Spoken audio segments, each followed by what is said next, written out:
Salut à tous, ici Enguerrand, bienvenue sur l'Ecubeni. Je vous propose une nouvelle vidéo en vue de mon prochain match du tournoi Warhol Solo. Donc je vais être opposé à un joueur Undying Dynasties, Mimil, dans ce qui sera donc mon deuxième match de poule, après ma défaite honteuse contre les démons de Kobold. Pour cette bataille, ma liste, vous la connaissez, je reviens pas dessus. Donc c'est la liste de Scrub qui tourne autour de 3 gros fers, Knight of the Realm, Quest et Court, avec un duc sur Hippogriff et un cowboy sur Pégase. Et également un petit Fennet en embouche. La liste de Mimil. Alors, déjà, il y a une grosse magie. Il y a un hiérarque avec sur un Arc of Ages qui va être Master de l'évocation, avec en plus le spell scroll pour pouvoir remettre Spectral Blades par là-dessus. En autre perso, son général est un pharaon qui va être à pied en Destiny's Call. Il aura pas mal de PV. Il tape assez fort, mais bon, il a jamais que 4 attaques, donc surtout qu'il encaisse bien, quoi, avec 5 PV en du 6. Pour les persos, c'est tout. Après, au niveau des régiments, des scorings, il va en avoir 5. Il va y avoir un énorme pack de squelettes en lance avec la Stalker. 2 petits packs de squelettes avec la bannière of the Entombed qui leur permet donc de faire des embouches n'importe où sur la map. C'est très fort ça. Ensuite 29 archers avec une flaming, bon ça me dérange pas trop, en stats ils me font 1 PV sur la cavalerie donc ça va. 6 archers Shapti qui eux encaissent pas non plus énormément bien, ils ont jamais que 3 PV en du 4 et ils tapent en force 5, 3 attaques chacun. Au niveau du tir, c'est des tirs sur 4+, force 5 AP2. Donc c'est un peu plus dangereux déjà que les archers squelettes, mais c'est pas non plus démesuré. Ça me fait 1,5 PV en stats sur un fer. Pour finir sur les scorings, il a aussi 3 Tomb Reapers, donc c'est de la cavalerie volante rapide. Eux par contre, ils me font déjà un peu plus peur. Ça a 4 PV en du 5, ça tape assez fort, ils ont des attaques force 5, Lethal Strike. Donc eux en stats au CAC, sur du Chevalier du Royaume par exemple, ils me font 4 PV. Et donc ces blocs-là, ils sont accompagnés de 2 redirecteurs en plus qui sont des Sand Scorpions, donc pareil c'est de l'embouche sur terrain ouvert. Également 3 grands vautours, ils sont vol et light troop. Et pour finir il y a aussi une casquette of Fatep qui va venir rajouter des petits sorts. Donc analyse de sa liste, bon déjà moi le premier truc que je voulais savoir c'était ce qu'il y avait des sphinx. Quand j'ai regardé sa liste je fais ouf c'est bon il y en a pas. J'ai beaucoup de problèmes avec les sphinx qui ont du 8, j'ai rien pour les gérer dans ma liste, donc je suis déjà très content qu'il n'y ait pas ça. Ce que je repère tout de suite, c'est la magie, bien sûr. Les blasts de l'évocation, ça va faire très mal. Spectral Blades, c'est un des pires sorts contre moi. Donc ça, c'est très dangereux.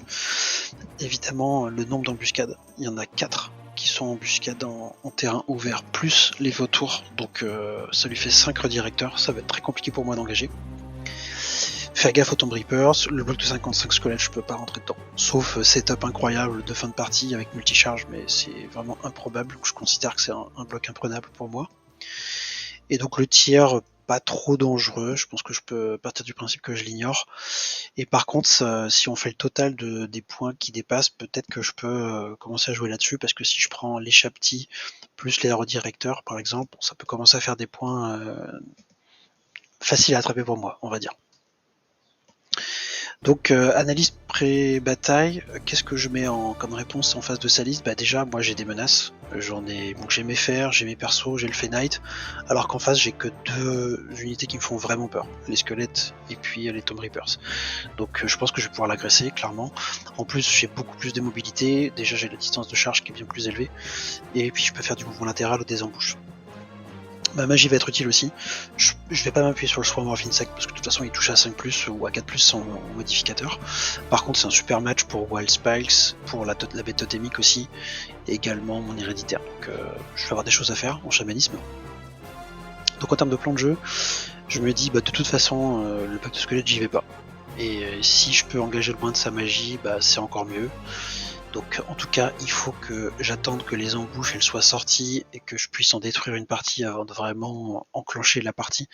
Tant qu'il peut à tout moment me sortir 2-3 embouches pour me rediriger, je suis beaucoup trop vulnérable. Donc le plan, ça va être de plutôt Plutôt jouer sur la largeur quand même, prendre le temps de bien poser un dispositif, prendre le temps de le contourner, gérer les charafs, et puis si j'attaque à partir du T3, T4, voire T5, c'est pas mal, je pense. Je vais pas forcément chercher à engager dès le T2, quoi. Faudra voir ce qu'est le scénario, puisque je rappelle qu'il est tiré au hasard en début de partie. Donc à voir, mais en fonction du scénario, en gros, si c'est pas Hold the Center, je pense que ça va aller dans mon avantage, parce qu'avec les points précédents, je pense que je pourrais gérer ça. Faut juste que je fasse gaffe aux Tomb Reapers qui, certes, ils sont pas ils sont pas light troop, mais ils sont quand même vol et mouvement 6. Donc attention à pas les laisser se poser sur un flanc, parce que des Tomb Reapers qui rentrent sur le flanc d'un bus, c'est sûr que c'est terminé, quoi. Il me fait plus de PV, il a le bonus de charge flanc, donc ça c'est hors de question. Je mettrais bien le bloc de quêteux en face, en maudissant les Tomb Reapers avec les quêteux. Bon, à voir, parce que si je peux tout poser pour commencer, je vais le faire aussi, donc c'est pas du tout certain que je puisse mettre les quêteux en face. Mais en tout cas, il faut que j'accepte potentiellement que ce soit lui qui me charge sur un pack pour pouvoir les gérer. Donc au global, je me sens quand même positif dans le match. Ça va dépendre quand même bien sûr du scénario, parce que je compte beaucoup sur le scénario pour gagner la partie. Mais voilà, je pense que j'ai quand même des choses à faire. Faut que je serre les fesses par rapport à la magie, quoi. Si l'évocation peut faire très mal.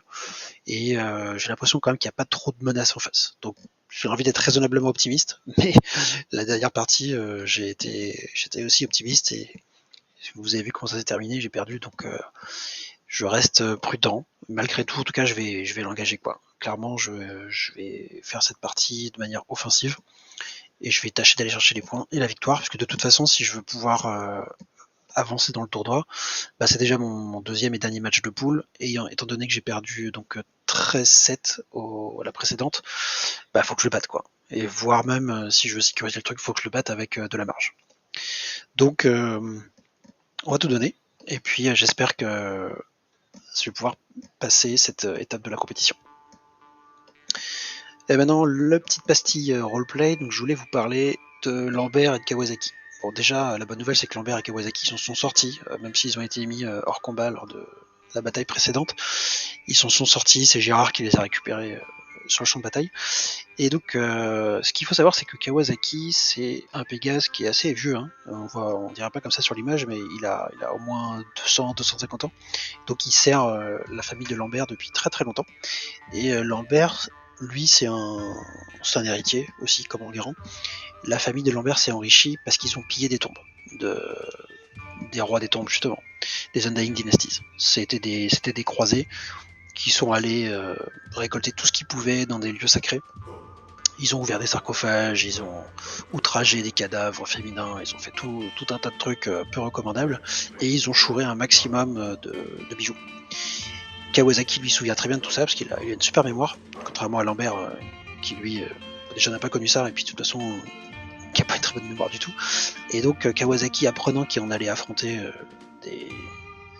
des Undying Dynasties, il s'est dit justement c'est l'occasion, je sors toute ma garde-robe. Il a mis le maximum de bijoux d'origine volés comme ça de ces Undying Dynasties, et donc le plan c'est qu'il va faire flap flap flap autour en les narguant, d'où le petit clin d'œil appuyé comme ça.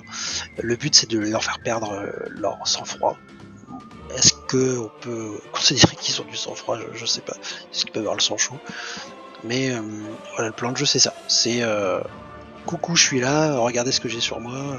Ça c'est les boucles d'oreilles de ta grand-mère, ça c'est le plastron de ton pharaon. On s'est bien marré avec, quoi. Voilà l'idée. Et on verra si ça fonctionne. Peut-être qu'il va se faire blaster direct. Peut-être. Ou alors, peut-être qu'il fera un miracle en passant derrière les lignes et en les rendant fous. C'est pour le savoir. Je vous invite à regarder le prochain épisode de l'EQBD.